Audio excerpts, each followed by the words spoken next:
Welcome to the Supporters Fund, Ask an Investor. I'm your host, Jeffery Potvin, and let's please welcome Ryan Els, the managing partner of Roadster Capital, as our investor today. Welcome, Ryan. It is a real pleasure having you join us today.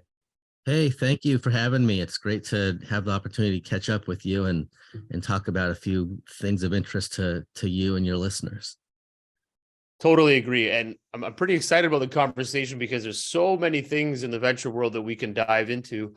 But specifically, I think there's some great material around just kind of all the things you've done in your career and the big underlying subject. A lot of it goes into sales. And so I'm excited to kind of dive into that amongst a few other hard-hitting questions that I have for you. But to start the show off, what we'd like to dive into is maybe you can share a little bit about your background. From all the way from the McAfee's and all the great companies that you've worked for, and then kind of where you're at today, and then one thing about you that nobody would know.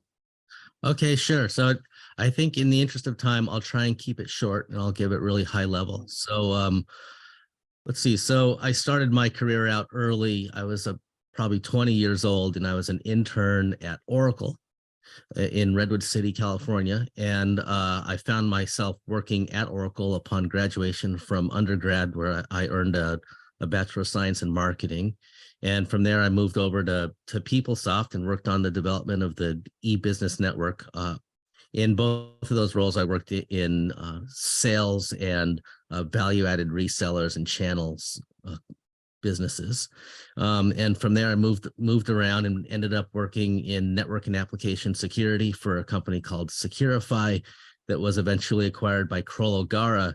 So we became the digital security arm of a company that primarily was focused on kidnap and reconnaissance and armored vehicles and things of that like.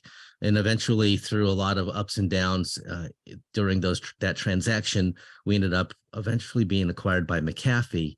And so I worked with a great guy there named Tahir El Gamal, who's actually an advisor to my fund. And Tahir is the founder of Secure Socket Layer. He was a chief science officer at Netscape way back when, and currently he's the chief security officer at Salesforce.com. Somewhere along the way, I earned an MBA in finance from the University of Notre Dame, and co-founded a company that made environmentally friendly cleaners. We sold to Lowe's Home Improvement, Home Depot, Ace Hardware, and the like.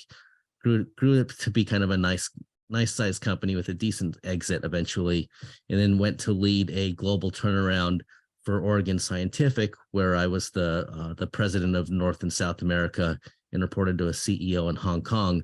And we sold that company for $500 million to a much larger global conglomerate in Nanjing, China. And while I was in that role, we made some strategic investments in a few startups, and eventually I started making some of my own investments. And here we are today, with Roadster Capital, investing in founders solving our world's greatest challenges with science and technology while trying to transform industries and the way we live. And my perspective is that business, people, and planet will lead us into the next decade of digitization while accelerating economic growth and sustainability. Awesome. I love it.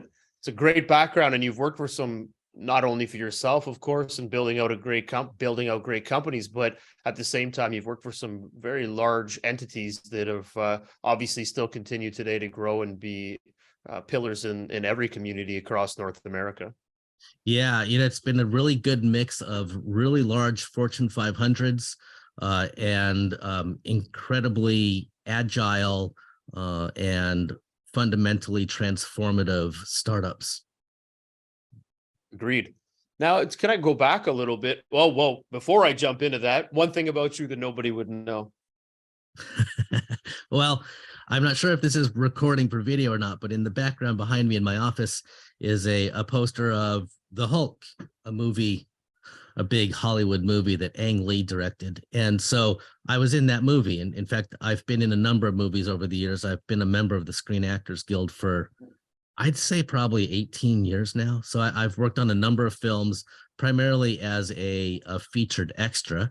One role in a film where I had lines, but they cut the lines out but it won an Emmy. But the Emmy was not for the good acting, everyone. The Emmy was for costume of all things. And that was something on the History Channel where all of my scenes were filmed on horseback. So yeah, it's been a very fun time for me to be involved with the Screen Actors Guild for so many years, and just a fun passion hobby, if you will. It's never paid the bills, but it's always been a lot of fun, and I've had some great experiences. And I love all things production, film, and building things from the ground up. And film, much like business, has many similarities in those respects. That's pretty cool. And so that means that you would have your name in the credits somewhere along the lines throughout Yeah, those my name's flicks. in the credits on a few of them, not all of them, but That's yeah, pretty exciting. good screen time along the way. Ah, that's pretty exciting. That's a great story. And I guess you continue to do this. Is there any up and coming films that you're going to be part of? No, none in the foreseeable future. I'm based in Portland, Oregon, and there isn't much activity in the film industry in Portland. And I have so much time dedicated to the fund and working with founders that becomes more of a distraction than anything at all. So if a great opportunity surfaces, I will, I'll seize the moment and go for it. But typically it doesn't happen. You have to really put yourself out there. You need to have an agent, and you have to be actively working the craft and going out for it. And, that's not me, but hey, Hollywood, if you're looking for me, you know how to find me. That's awesome. Well, hopefully they find you then. Maybe we'll push this out so that there's some leading role that you can jump into. Yeah, right. Very cool. Well, to go back a little bit to throughout the kind of history of where you were and where you started to where you got today, one of the, I guess, big things that I noticed and thought was pretty interesting is that not only do you come to the venture side of things with a founder background, but you do have a strong sales background. You've worked for a lot of companies from on the tech side, innovation side. So are there a couple of things that you kind of realized that when you're working with founders today, that there are some things that they could be better, more efficient in, that you're able to kind of coach them through on this? Like looking back at your background and saying, look, this is kind of how you got to approach this, being very commercialized, because again, you worked in very commercialized businesses. They understand the metrics, they understand things a lot differently than a small startup. Are there a couple of lessons that you kind of built up over the years and you kind of help pass those through to founders? Yeah, there certainly are. There's probably too many for us to dive into them all, but I'll just kind of rattle a few off the top of my head. For me, having lived both sides, I think it's really critical for founders to look beyond just the money. And a lot of times, a founder at an early stage where I'm working gets caught up in trying to raise that venture funding, and in most cases, founders don't need the venture funding. And so they're looking to it because they think it's something that they need, but they're not really venture fundable businesses. But it doesn't mean that they shouldn't change their perspective on how they build their business. And a really strong founder, from my perspective, also has the ability and the chops, if you will, to knock on many doors, just as they're knocking on investor doors, but knock on customer doors. And while doing so, there are a few critical questions that need to be asked. And those are, how much are you willing to pay for the service that we're offering? What are the value points that you perceive? And then comparing those value points to what their internal engineering and development teams believe they are, what their internal sales team believes they are. Of course, they probably don't have a sales team by the time they're meeting with me.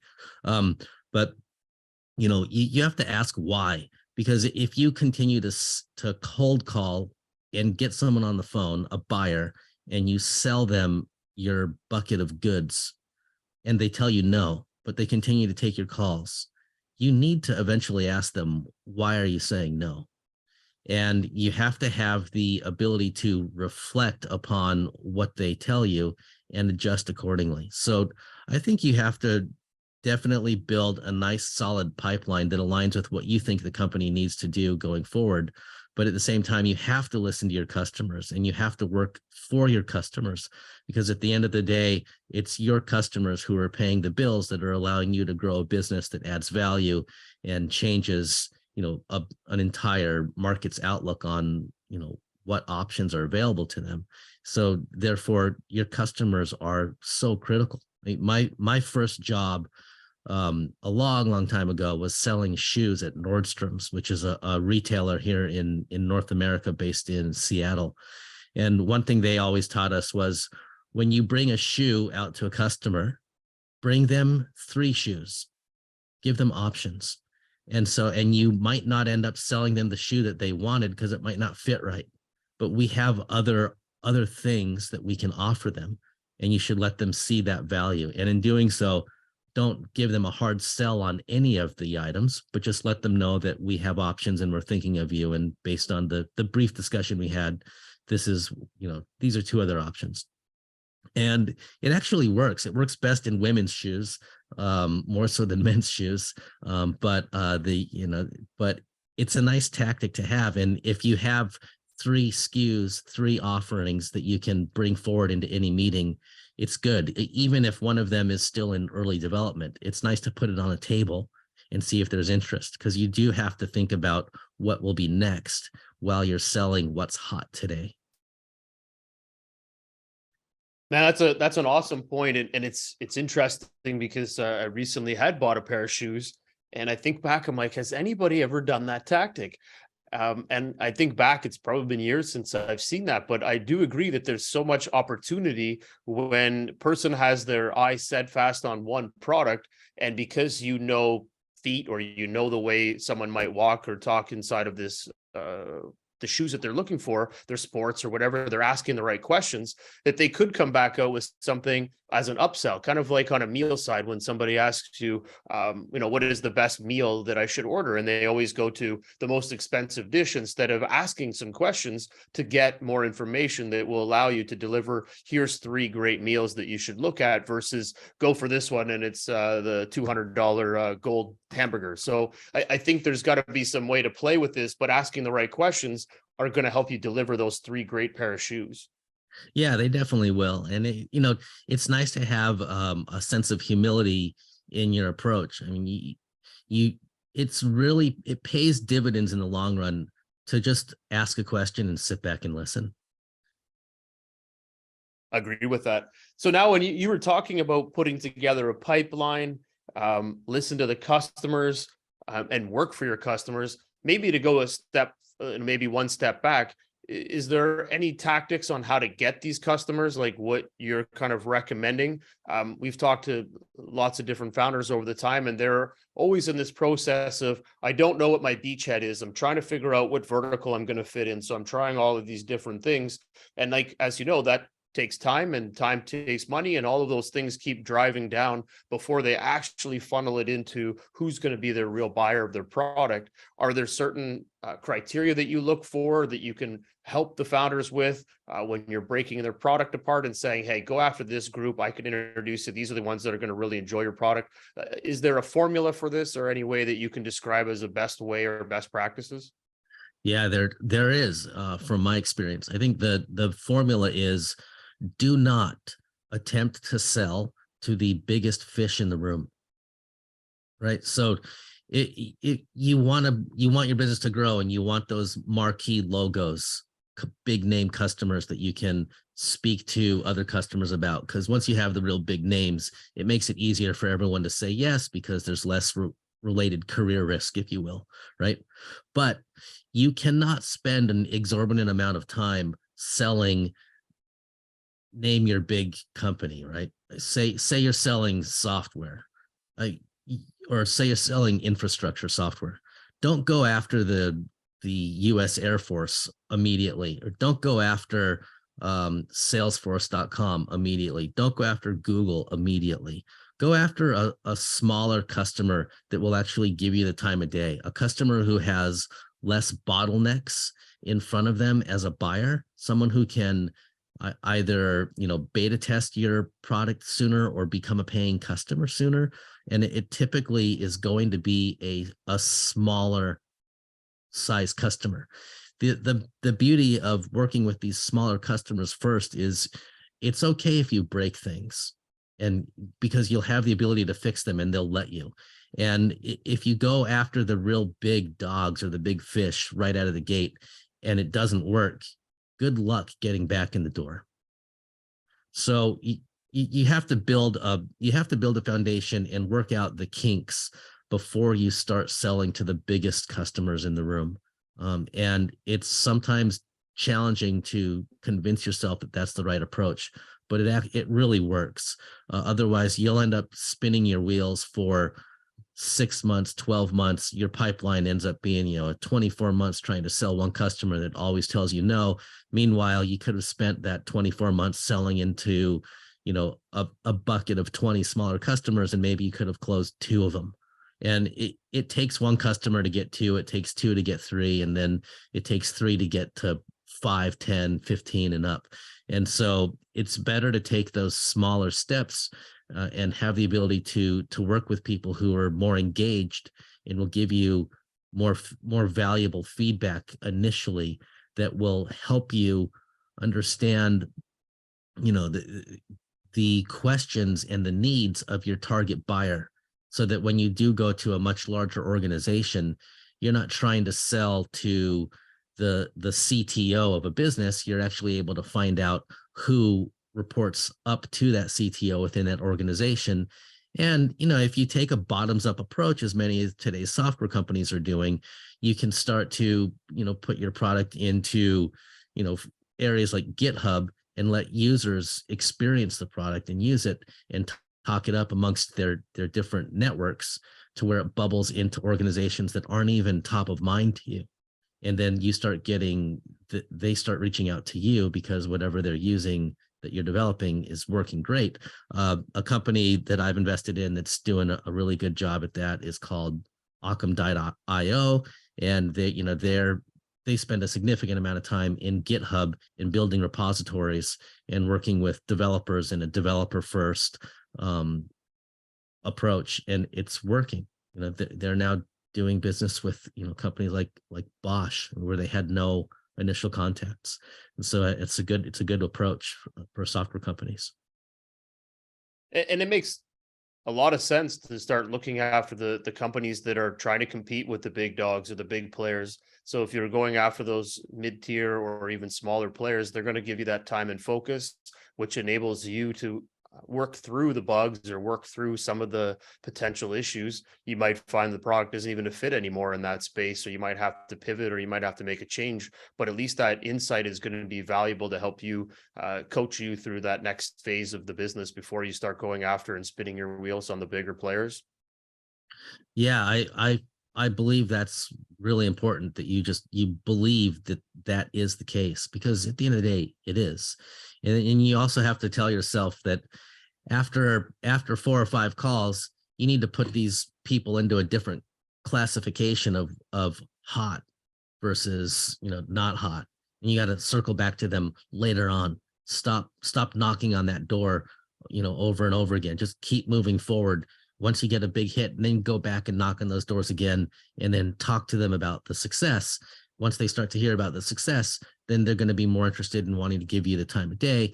And eventually, even though this was a customer that you wanted more so than anything, even though they came along later, it doesn't matter. They still came along at the end of the day. And that's your objective, is to build revenue, build growth, build customer base.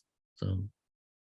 And how do you approach that when you've got investors outside of yourself, of course, that are looking at this saying, oh, go after these big players. You need to get in there because they're looking at maybe their own self-growth inside of their venture because of their investment, instead of looking at it programmatically and saying, okay, here's the stages and phases you need to go through. Can you help coach your founders to say, hey, maybe you're going at this a little bit differently or the wrong way? Maybe take it smaller bites and start going after these smaller companies first. Let the big dogs lay for another year or so before you approach them. Have something behind your belt before going in and sharing what your solution is. Yeah, founders need to manage their investors just as their investors are trying to manage them. And I think the most effective way to manage their investors is to be transparent with them and provide, monthly or quarterly updates on the business and the business growth and what the drivers of the business have been and what you perceive them to be moving forward and how you're executing on those drivers. And if you make that really clear to your investors in a clear, concise way, they're not going to be hammering you as much as they would if you're not, because they'll be able to see that growth and, you know, how the pipeline is building. They'll be able to see that you're sharing with them your forecasted pipeline. You're sharing with them what's been closed. You're sharing them, you know, how your ARR is changing and forecasting. And you can even speak to them about what your customer acquisition costs may be in the market along the way, and how they've changed and what you're doing to adjust to it, so they can see how you're spending money. And then maybe they can give you more value added advice on how to make adjustments to the machine without telling you should call, you know, go call Microsoft. Well, great, go call Microsoft doesn't do me as a founder any good. How about you say, why don't you call my buddy, you know, JT, who works at Microsoft in this division, and I'll make an introduction for you. That would be great. So ask your investors for help.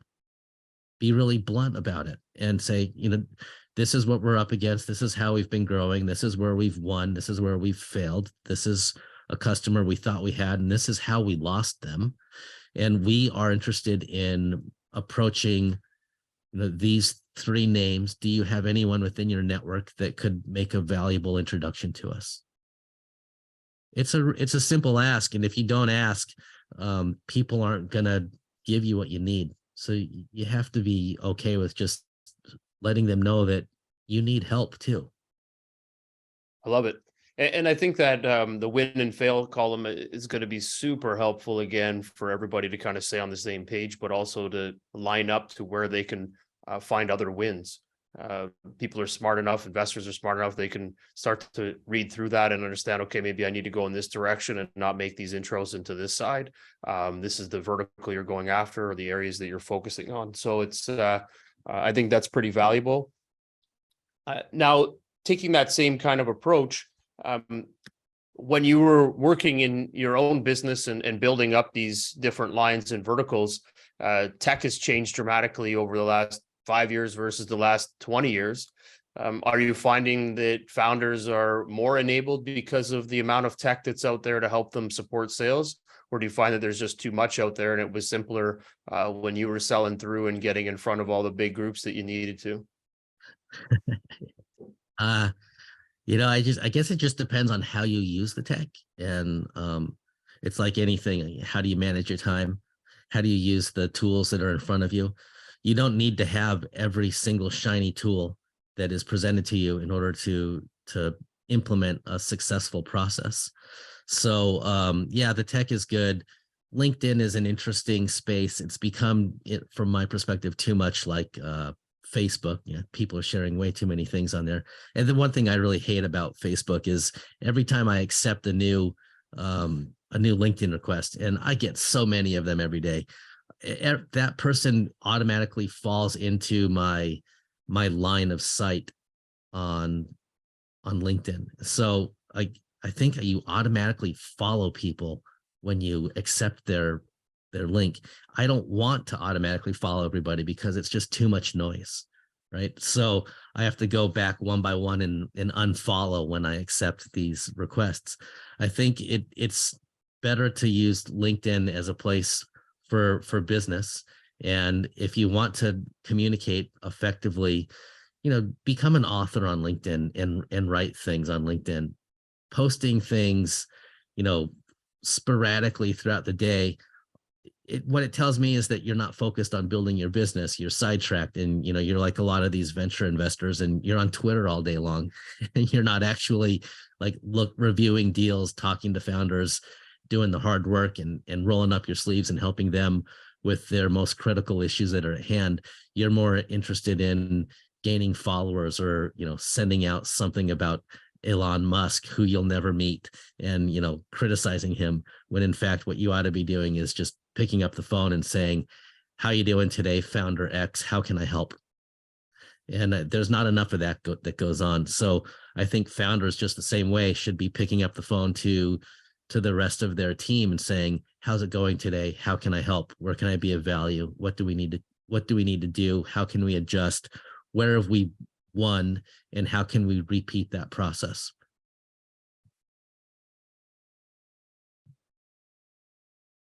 I love it. There's so much valuable insight there on kind of helping a founder stay focused, because I think a lot of the time there are a lot of bells and whistles. There are a lot of things out there that we're trying to look at or go through.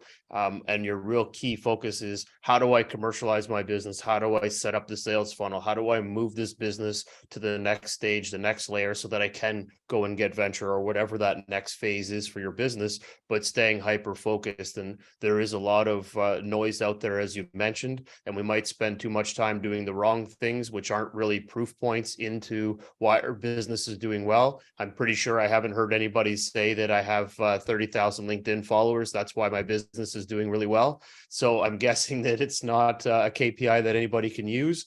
But at the end of the day, if you can build out a funnel from it, then that's great. But I think you do really have to figure out what that hyper focus is going to be for your business. Yeah, I mean, there's all this talk around thought leadership, and yeah, it's great, but at the same time, you have to build the business.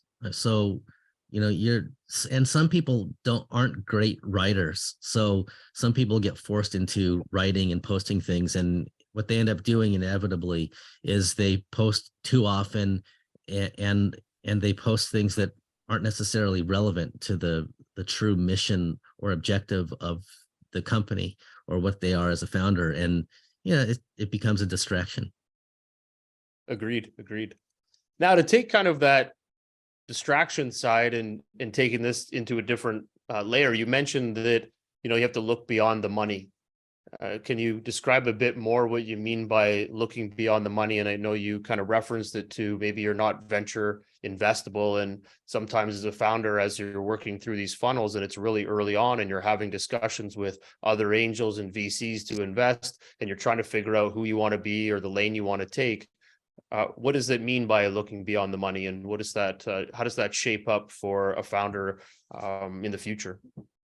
Well, I think as a founder, it's nice for you as to build, funnels of, good, better, and best from your perspective as an investor. And then if you look at building your business and you're doing a similar funnel, who would be your good, better, best customers? And then eventually you start to say, maybe it would be nice if in one way or another, they could all interlink and they could all benefit one another and work together, in symmetry in some form or another.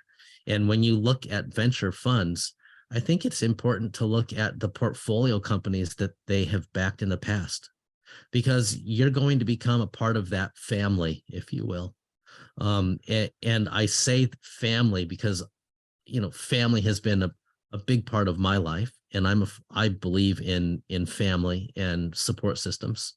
And these funds, when you take money from a VC, it's a relationship, and we're going to hear this a lot from a lot of people. You're going to be working with the investor that led that investment, or an analyst at that fund for the duration of the life of your business while you are continuing to take venture money. So they're going to be part of your family. But also the companies that they've invested in, they could become potential customers of yours. It makes sense to me for a founder to look at funds that have invested in companies that they think their company can benefit. Because if you can get those type of investors and you can get them on board to see how your technology, your company, your service offering can benefit all of their portfolio companies, you're now selling them not just as an investor, but as a customer, and saying, if you come to us, we're going to be able to benefit your entire portfolio, and we will work well with them, and we can all in turn grow collectively. That's beautiful if you can find that and make that happen. And then you're going to have a built-in customer base right out of the gate. And if they say no, and you've been a good salesperson, they're going to make introductions to you across their portfolio. And now you've built a real credibility, and each of those teams that you end up speaking with is coming from a trusted investor, and they are going to give you the time of day and hear your pitch and, perhaps become a paying customer. I love that with the trusted and credibility side. And maybe this is something that founders, when you were saying earlier that they're spending a lot of time, building likes and building the brand and trying to get out there and be more than the brand before they've even built anything up. Maybe they could spend a little bit more time working with that trust and credibility side, which is closing customers, making sure the customers are happy, and having them repeat customers, and then start to expand in that network and grow and build credibility from, either from an investor VC side or from the customers that you're out talking to. There's many different ways that you can start to build that street cred, if you will, that's going to bring a lot more value in the future than just a bunch of different likes. Yeah, I completely agree. So now taking, and I have to ask this question because of all the hype that occurred because of McAfee in the past. I'm really curious that when you guys integrated in, did you end up working with John David at McAfee? No, I did not. No. I was so hoping you were going to say, yeah, I met the guy. It was pretty cool. And I think way back when I was in my earlier tech days, I was always fascinated by McAfee, and there was a few celebrity people that I got to meet throughout my journey because I was an ex-software engineer. So I got to meet different people. And when I did, I was always pretty excited about it because they were like the ones that paved the line for this type of tech or whatever it might have been. And I'm not sure that's still the same today because there's so much tech out there and so many players in the market. But certainly 20 plus years ago, there was a few smaller celebrities that when you got to meet them, it was pretty exciting. Oh yeah, and I think they're still out there. But yeah, it would have been fun, but no, it didn't happen for me. That's okay. That's okay. There's lots to learn from his videos and everything else that were posted over time. So now taking all these things that you've done and you're moving forward and you start to jump into what you're building today, maybe you can share a little bit more about kind of the approach that you guys are taking to the venture world and how you're looking at the landscape and utilizing your 20 years of big corporate and commercialization, which I think is, again, phenomenally huge for any founder to have that opportunity to work with you guys. When it comes to commercialization, very few maybe understand it till they get to Series A, and that's being able to put together like this scaling process around sales and delivering. Maybe you can share a bit more about how the venture side's working for you guys and the way it's working. Well, so help me understand. There was a lot going on there. So are you wondering like what type of businesses are we approaching and looking at, or how we're trying to add value to these companies, or what type of attributes we look for in the companies that we invest in? Yeah, it's actually a bit of both of those. It's what are you looking for? And then what are you guys bringing to help them? And what does that model look like outside of, a generic venture firm? How are you guys approaching it? And what are you doing that's certainly different to help these companies? You've had some great successes. So I'm just curious as to what that looks like for the rest of the founders that might reach out to you. Yeah, sure. So, we're really looking to, my perspective is that we're at this point of inflection within business as a whole, and industries have to achieve higher standards around everything from efficiency to DE&I, culture, and leadership. And global economies are, there's a lot of challenges going on in global economies and geopolitical issues taking place that are affecting everything from cloud to the way we use cloud to the way that we use automation or semiconductors leading the way. Cybersecurity is really important.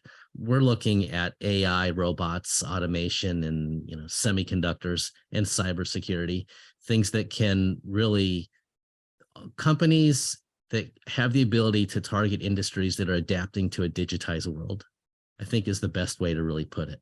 And so, we want to find founders that are a part of what I believe is, the fourth industrial revolution, which is going on right now. And I think that frontier tech is the fourth industrial revolution, and it's going to change the way, we look and build businesses. And I think I said earlier, business people and planet are going to change the way, we live and operate. And we want to find companies and founders who are transforming the way that we live in this world and the way that businesses operate.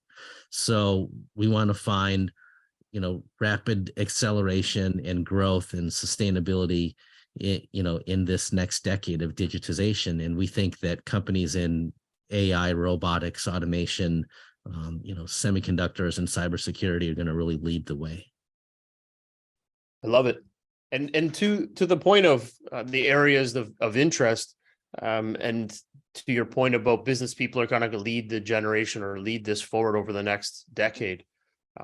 Are you also, from a securities perspective, are you also worried about, like the worlds of the FTX and everything else, where, they were setting a standard, they were creating this governance, they're creating this ability to move the businesses forward. We're entrusting in these people and the big money and the investors that dump their money into these companies, that they're doing the right things to ensure that security is being managed or governance is there. So do you think that it almost has to be a hybrid somehow? Of this business person that's leading the way, or is it like a business / techie that you can merge together and say, this is really going to be the leader of the future? Because if we put all of our hands in the business person and not into AI or something, then we're going to be stuck with bad investments, because there's always bad apples out there, and it seems that they're the ones taking over the world. Well, I mean, that is a really meaty question, because, there's so much going on right now around all things FTX. So I won't go too deep into it, but I will say this. I mean, FTX in particular has become one of the largest financial schemes in history. I mean, it's right up there with Enron. And there were a lot of red flags, things that people should have picked up on. And venture capital investors, their first job behind the scenes when not talking to founders is to be a fiduciary for the investor in their fund. And diligence is necessary. You have to dig deep. And so I think during an era, a decade, if you will, of easy money and really strong returns that venture and the public equities markets have seen, it became easier for companies to just dump money for venture funds to dump money into companies without doing deep diligence, and to chase valuations, to chase upside, and to chase relatively quick and easy markups that they could report to their investors that would in turn allow them to raise more capital for a subsequent fund. I think that is coming to an end, if it hasn't already. And this whole debacle at FTX, it's left a lot of people with a really sour taste in their mouth for all things around crypto and Web3. And what Sam Bankman-Fried and his team have done is incredibly disruptful for all things around crypto. And crypto itself has always had its skeptics, but there should have been some red flags. I mean, for starters, I'll just say, FTX was originally founded as a company that is based in Barbados and the Bahamas, right? And Antigua and Barbuda. So that's a problem. Most VC funds never invest in anything unless it's 15 miles from their office, like driving distance, and unless the company itself is a Delaware Sea, and this was not. So that should have been a red flag for many of them. You can invest in companies that are based in Bahamas if it's a hedge fund, but it doesn't make a lot of sense as a good fiduciary to invest in a company whose headquarters is based in an area that's known to be, a tax haven. Maybe that should have been a red flag. I mean, there's so many other things that are going on behind the scenes that, and I don't invest in crypto. We're not investing in Web3. That's not our focus. But yeah, I think you have to build and adhere to points of diligence that are kind of like religion internally, things that you just hold to and you don't waver from. So you have to say to yourself, like, what are the attributes of a company that we really want to focus on, and how do we diligence them? And, for me, when I look at a company and I say, what are those resilient attributes or diligence? I want to make sure that the company is driven by a sincere purpose to tackle challenges that will actually impact the world, or we want the founder to have a high impact, big vision, bold strategy, and some really truly transformational technology under the hood. I don't know if you could argue that all things FTX and their FTT token were truly transformational technology under the hood. I mean, they built a token, they had, Alameda Research, which was a separate entity that they owned, and they were, building a crypto exchange. It wasn't the first of its kind. No, it wasn't groundbreaking. The company was only founded in 2019, and it achieved, from 2019 until November 8th of 2022, I think it achieved about a $32 billion valuation. There was, about $8 billion in venture capital dollars invested in that company in a relatively short period of time. So there was a lot of red flags going on as the money continued to pour in and the valuation continued to skyrocket. And someone should have spoken up sooner, and they didn't. And I'm sure there were people that had questions, but I think, before we got on this podcast, you were talking to me about how sometimes it's difficult for people to step forward. You alluded to the book, was it Whistleblower by Susan Fowler? So I think a lot of people ought to read that book, as I will as well, thanks to your suggestion, Jeffrey, and just get a feel for what to look for and what could be, truly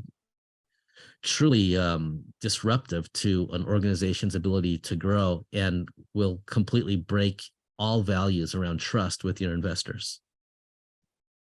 No, I love it. Well said. And the only thing I'll throw into there is that I guess that still puts us on the line of defining what that is going to look like in the future. If there is a form of, we trust AI more than we trust humans, because we want to find that middle line to governance and being able to build that trust line again that we don't see. And what I'll throw in there is that with the other day, it came out with Quadriga, Gerald Cotton, that apparently there was something like $1.9 million that was transferred, and this account hasn't moved any money in 5 years since the death. And they're like, wait a second, no one else has the keys. There's only one person, and this person was supposed to be obviously claimed dead in India. So now the whole story is going to open up again. So I'm not sure the truth of it. I'm going to dive into this, but again, this the whole thing gets back to how do we build better governance and better founders, and ensure that we're getting investing in the right businesses, the right people that, like you said, have global world vision, but they're also solving big global problems, and they're doing it from the right standpoint. Yeah, I feel that way. Well, to kind of move ourselves into the next phase, we're going to talk about, and I'm going to dive into, but I'd love to get your perspective on what it takes to be a founder. I know you've come in on both sides and you've worked both sides of the table. Maybe you have a story or a case that you can share of, she or he that, just never thought they were going to make it, and they were able to change the world and make it happen. Any story that kind of comes to mind, I'd love for you to share. There's a lot that come to mind. I think what you just have to find is, to be a really strong founder, you have to have grit, and you have to be willing to grind it out. And I refer to that as grinded out grit.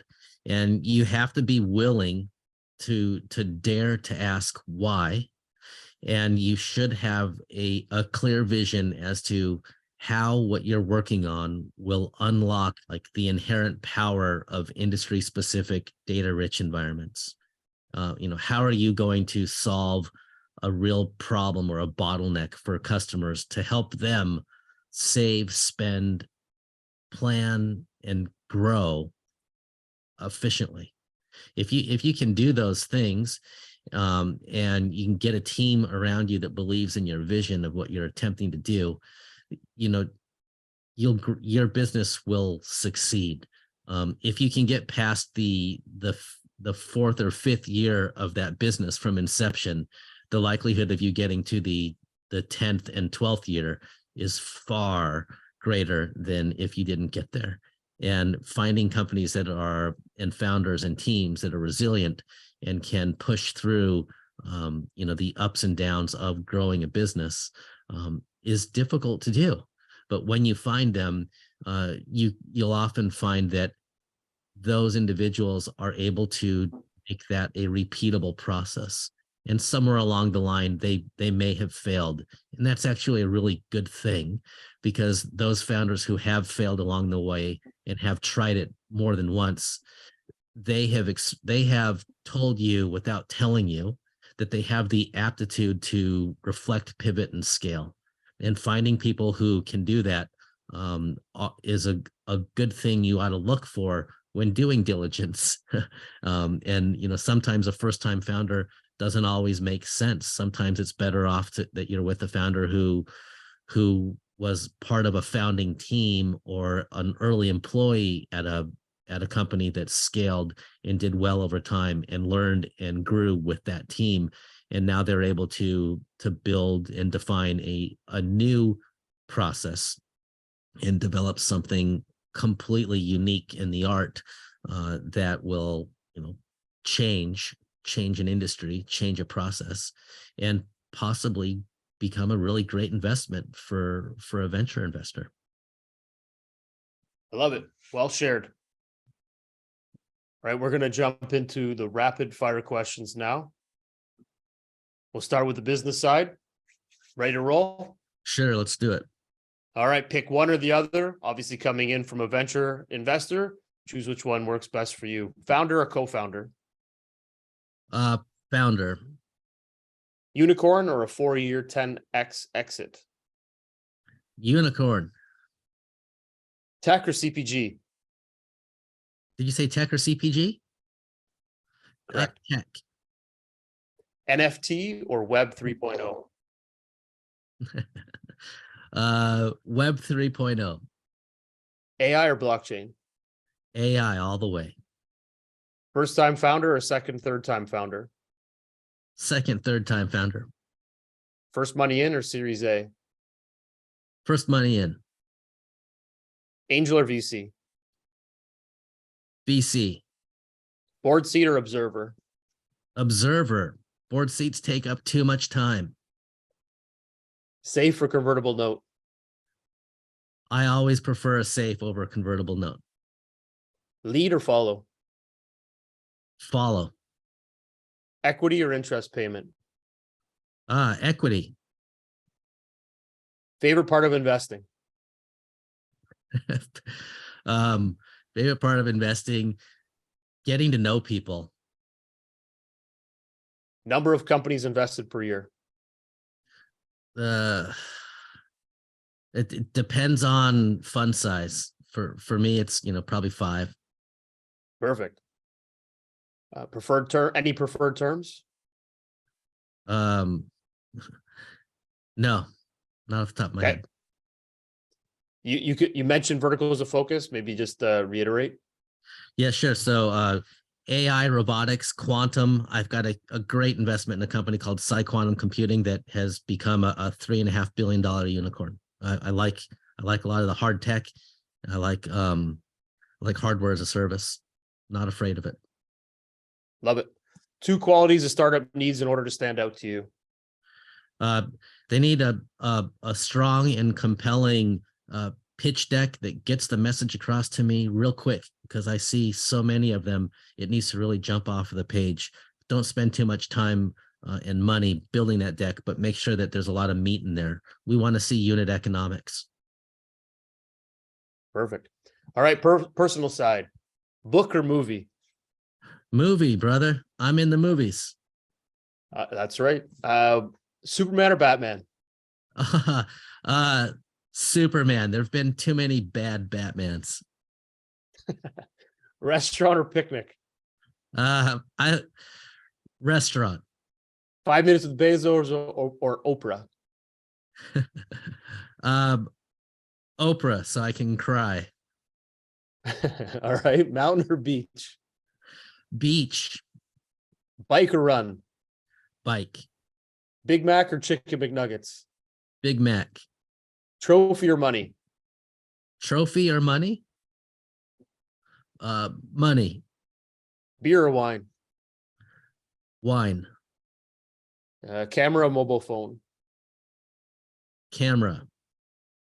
King or rich? Uh, Rich. Concert or amusement park? Concert. Fortune cookie or birthday cake? Oh, sweet. Birthday cake. TED Talk or book reading? I'd read a book. TikTok or Instagram? TikTok. My wife watches those things all the time. They're hilarious. I know the Chinese are all over that mess, but I get a kick out of watching hers. I do not have a TikTok account. Facebook or LinkedIn? LinkedIn all day long. I sold all my Facebook stock about three years ago. Really glad I did. Nice. Most famous person that pops in your mind? Will Smith. Favorite movie and character you'd play?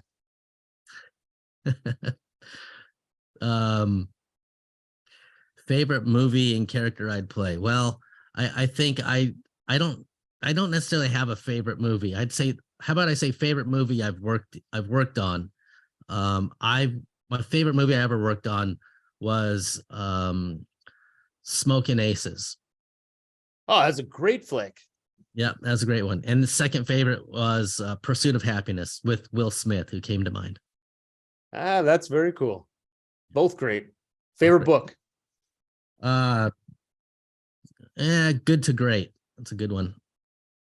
Agreed. First brand that pops in your mind? Nike. Favorite sports team? Notre Dame Fighting Irish. It's good team. What is the meaning of success to you? I think the meaning of success to me is happiness. And last question, what is your superpower?